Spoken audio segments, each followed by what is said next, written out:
নমস্কাৰ মই শ্ৰী সুশীল দাস ২৭ নম্বৰ নাগাজুলি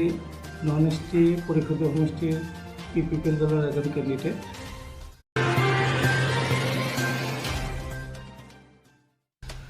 প্ৰথমতে মই ক'ব লাগিব আজি বিশ্বজুৰি যিটো মহামাৰী, এই মহামাৰীত মোকো ভয়াতুৰ বা আতংকিত কৰিছে আৰু মই আশা কৰিম ভাৰতবৰ্ষ তথা অসমবাসী তথা BTC-বাসীক যিটো চৰকাৰে লকডাউন দিছে বা এতিয়াও চলি আছে লাষ্ট moment, আমি প্ৰত্যেকেই মানি চলিব লাগে। কিয়নো যিটো মহামাৰী কৰোণা ভাইৰাছ, এই ভাইৰাছৰ আজিলৈকে তেনেধৰণৰ কোনো প্ৰতিষেধক স্বাস্থ্য সংস্থাই উলিয়াব পৰা নাই। ইলেকশ্যনটো আজি সঁচাকৈ যদি ইলেকশ্যনৰ কথাটো উচ্চাৰণ কৰোঁ দুৰ্ভাগ্য যেন লাগে, কাৰণ প্ৰথমতে যিটো মানৱ সম্পদ, আমি মানৱ জাতি আজি জীয়াই থাকিম নে নাই, এইটো এটা ডাঙৰ এটা কুৱেশ্যনৰ সন্মুখীন হৈছে। আৰু এই কৰোণা মহামাৰীয়ে যিটো নেকি মানুহৰ চলাৰ জীৱনত আপোনাৰ জীয়াই থকাৰ কাৰণে যিটো নেকি খাদ্য বস্ত্ৰ এইবিলাকৰ কাৰণে যথেষ্ট নাটনি হৈছে, মানুহ হতাশগ্ৰস্ত হৈছে। কেনেকৈ মানে পৰিয়ালসহ জীয়াই থাকিব, এইটো ডাঙৰ কুৱেশ্যন। ইফালে কৰোণাৰ আতংক, এইবিলাক কাৰণতে মই যদিও এজন UPPLৰ কেণ্ডিডেট, পৰিষদীয় সমষ্টিৰ কেণ্ডিডেট, মই নিজকেই মানে দুৰ্ভাগ্যজনক বুলি ভাবি মই কোনো কেম্পেইনিং কৰা নাই, কাৰো ওচৰত এনেকুৱা যোৱা নাই। যিখিনি মানুহ মই লগ পাইছোঁ, যিটো নেকি ছ'চিয়েল ডিষ্টেঞ্চ এইটো মই মেইনটেইন কৰিবলৈ কৈছোঁ। বিশেষকৈ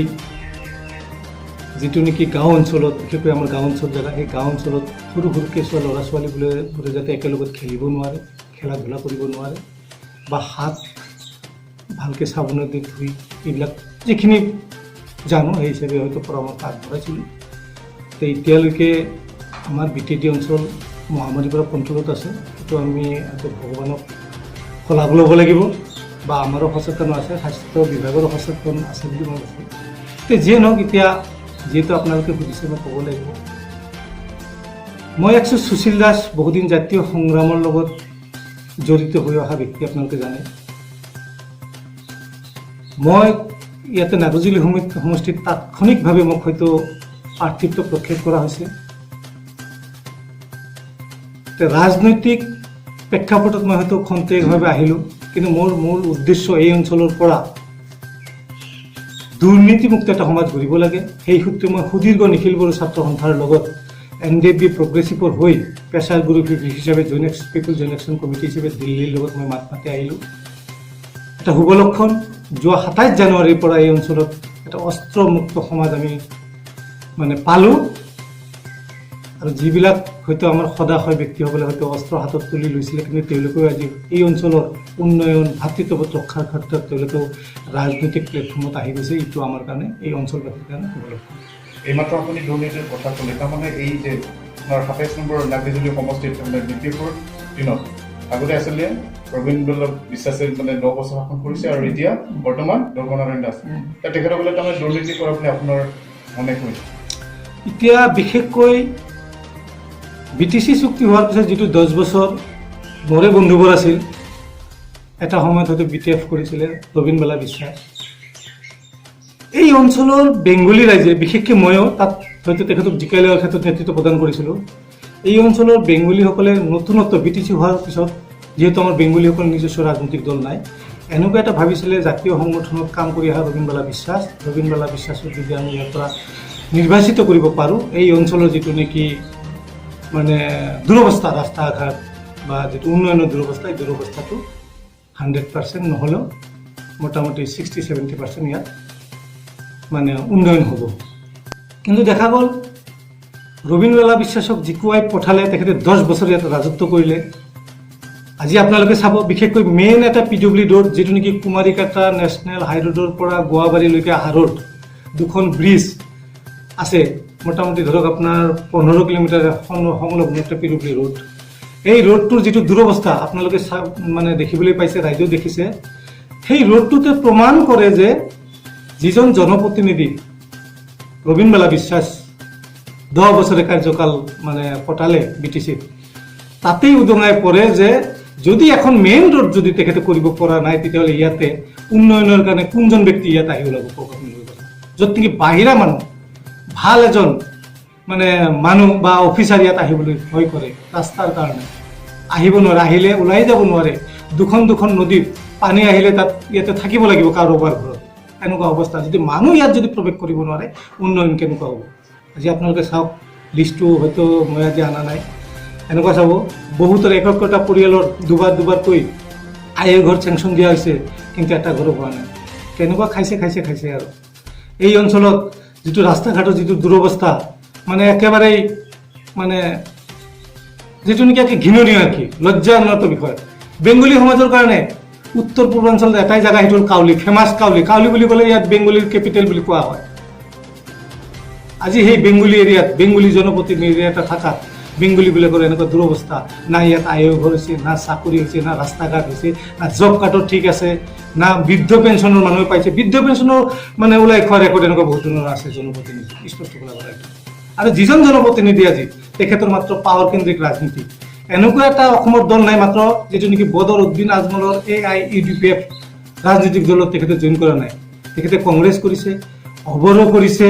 BPF কৰিছে BJP কৰিছে মানে এনি আদাৰ্ছ বাকী একো ৰখা নাই এনেকুৱা এটা প্ৰতিনিধি তেখেতৰ এটাই কথা হ'ল কি মই ইয়াৰ পৰা যেনেকৈ পাকে পকাৰে মানে জিকি যাব লাগে ৰাজভোগ কৰিব লাগে সম্পত্তি কৰিব লাগে স্পষ্ট খোলা কথা এনেধৰণৰ হৈছে তাৰপিছত এতিয়া কথা হ'ল ধৰ্মনাৰায়ণ দাস যেতিয়া ধৰ্মনাৰায়ণ দাস যোৱা 5 বছৰ থাকিলে তেখেতৰ ব্যক্তি হিচাপে কিন্তু তেনেকুৱা ধৰণৰ আমি হয়তো কৰাপশ্যন বিষয়টো আমি পোৱা নাই কিন্তু তেখেতে যে কিয় কাম কৰিব নোৱাৰিলে নাজানো দুৰ্ভাগ্যজনক চেণ্ট্ৰেলত বিজেপি চৰকাৰ দিছপুৰত বিজেপি চৰকাৰ BTC-ত এলায়েন্স চৰকাৰ থকা স্বত্তেও এটাই বিজেপিৰ কেণ্ডিডেট নাগজুলি পৰিষদীয় সমষ্টিৰ পৰা জিকিছে তেখেতে যিটো নেকি আমাৰ নীতিগতভাৱে সাংবিধানিকভাৱে TLCC বুলি কয় TLCC মানে মেম্বাৰ TLCC চেয়াৰমেনটো তেখেত হ'ব নোৱাৰিলে কিবা দুৰ্বলতা মই নাজানো যিহেতু মই বিজেপি নকৰোঁ কিন্তু আমি ভাবিছিলোঁ ধৰ্মনাৰায়ণ দাস জিকিছে চেণ্ট্ৰেলত বিজেপি ষ্টেটত বিজেপি BTC-ত এলায়েন্স চৰকাৰ ধৰ্মনাৰায়ণ দাসৰ হাতত বহুত পাৱাৰ থাকিব বহুত কাম কৰিব পাৰিব কিন্তু জিৰ'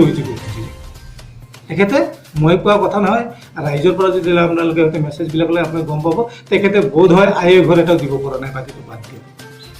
ইয়াতে নাগজুলি সমষ্টিত আজিৰ তাৰিখত হতাশগ্ৰস্ত মানুহখিনি পৰিৱৰ্তনৰ স্বাৰ্থত আছে আমাৰ যিটো নেকি প্ৰাক্তন এপছুৰ সভাপতি প্ৰমোদ বড়োদেৱ তেখেতে নিয়াৰেষ্ট নাগজুলিৰ মানে নিয়াৰেষ্ট সমষ্টিৰ মানুহ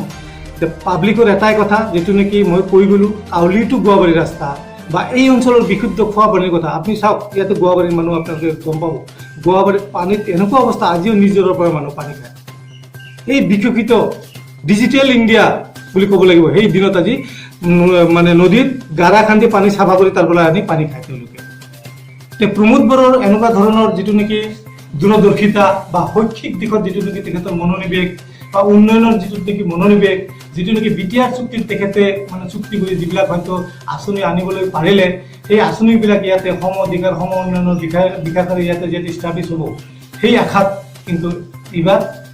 27 নম্বৰ নাগজুলি সমষ্টিৰ মানুহ মানে প্ৰমোদ বড়োৰ যিটো দল EPP দলৰ কেণ্ডিডেট মই সুশীল দাস মোক নিশ্চয়কৈ ভোট দি জয়যুক্ত কৰিব আৰু মোৰ এটাই দায়বদ্ধতা ইয়াতে মই কোনো ৰাজনৈতিক লোভত ইয়াত অহা নাই মোৰো লক্ষ্য উদ্দেশ্য এইটোই এই অঞ্চলত শৈক্ষিক দিশত আগবঢ়াই ল'ব লাগে যাতায়াত ব্যৱস্থা সুনিশ্চিত কৰিব লাগে কিছু পৰিমাণে যিটো নেকি মানে কৰ্মৰ দ্বাৰা ইণ্ডাষ্ট্ৰীৰ দ্বাৰা দৰিদ্ৰতা দূৰীকৰণ কৰিব পাৰিব লাগিব তেতিয়া এই অঞ্চলত মানে সমাজ ব্যৱস্থাটো গঢ় লৈ উঠিব তো BPF কৰা নাই আমি আন্দোলনকাৰী আছিলোঁ কিন্তু আজিৰ তাৰিখত যিটো নেকি পুৰা বিশ্বত এটা যিটো নেকি এটা মানে জৰুৰী অৱস্থা বুলি ক'ব লাগিব এটা ঘটনা হোৱাৰ কথা তেনেকুৱা সময়ত হাগ্ৰামাই হয়তো 17 বছৰ পৰিলে হয়তো হাগ্ৰামাৰ যিটো নেকি দুৰ্নীতি ভ্ৰষ্টাচাৰৰ বিষয়টো মই ক'বলৈ লগীয়া নহয় প্ৰত্যেক দলে কিন্তু মানে এই বস্তুটো উজাৰি দিছে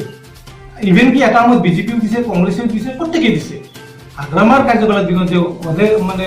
বহুত দুৰ্নীতি হৈছে স্পষ্ট মানে জনজন পথ আৰু এতিয়া মানে সৰ্বদলীয় বৈঠক তেনেকুৱা হৈছে হাগ্ৰামাক যদি আকৌ মানে 6 মাহ বা 1 বছৰ কাল যদি হয়তো এক্সটেনশ্যন দিয়া যায় কেয়াৰটেকাৰ কৰি দিয়া যায় তেতিয়াহ'লে হাগ্ৰামাই পুনৰবাৰ এই মানে যিটো নেকি আপোনাৰ হেৰি অৱস্থা আমাৰ জৰুৰী অৱস্থাকালীন অৱস্থাত তেখেতে বহুত ধৰণৰ ইয়াতে আকৌ দুৰ্নীতি কৰিব ভ্ৰষ্টাচাৰ কৰিব সেইকাৰণে মই ভাবোঁ মানে বিজেপি চৰকাৰৰ লগত এলায়েন্স থকা স্বত্বেও আগ্ৰামাক যে কেয়াৰটেকাৰ নিদিলে ইয়াৰে মূল এটা কাৰণ তাৰমানে এতিয়া ডাইৰেক্ট প্ৰশাসনে হয়তো এই অঞ্চলৰ জনগণৰ কাৰণে কাম কৰিব আৰু ইয়াত আমাৰ UPPL-ৰ কোনো হয়তো মতানৈক্য নাই আমি ৱেলকাম জনাইছোঁ ইয়াত সুস্থ সবল আৰু দুৰ্নীতিমুক্ত এটা মানে প্ৰশাসন ইয়াত মানে আহিব লাগে আৰু সেইটো আশাতেই আমি অত বছৰে হয়তো আন্দোলন কৰি আছিলোঁ বা বিৰোধ মন্তব্য আমি কৰি আছিলোঁ সমগ্ৰ BTAD আমি পৰিৱৰ্তন আনিব লাগিব সমগ্ৰ BTADৰ লগতে নাগৰিজুলিবাসী ৰাইজক মই কাতৰ আহ্বান জনাইছোঁ এজন UPPL-ৰ মনোনীত প্ৰাৰ্থী হিচাপে মোক আপোনালোকৰ বহুমূলীয়া ভোটটো প্ৰদান কৰি জয়যুক্ত কৰাৰ কাৰণে মই আহ্বান জনালোঁ আৰু মই ৰাইজৰ ওচৰত প্ৰতিজ্ঞাবদ্ধ মই ৰাইজৰ মতে এই অঞ্চলত কাম কৰিম ভাতৃত্ববোধ গঢ় লৈ উঠাম যাতে ৰাইজে মানে বুকু ফিন্দাই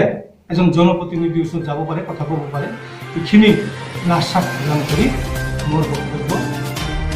মই সামৰণি মাৰিলোঁ আৰু আটাইলৈ মই শ্ৰদ্ধা জ্ঞাপন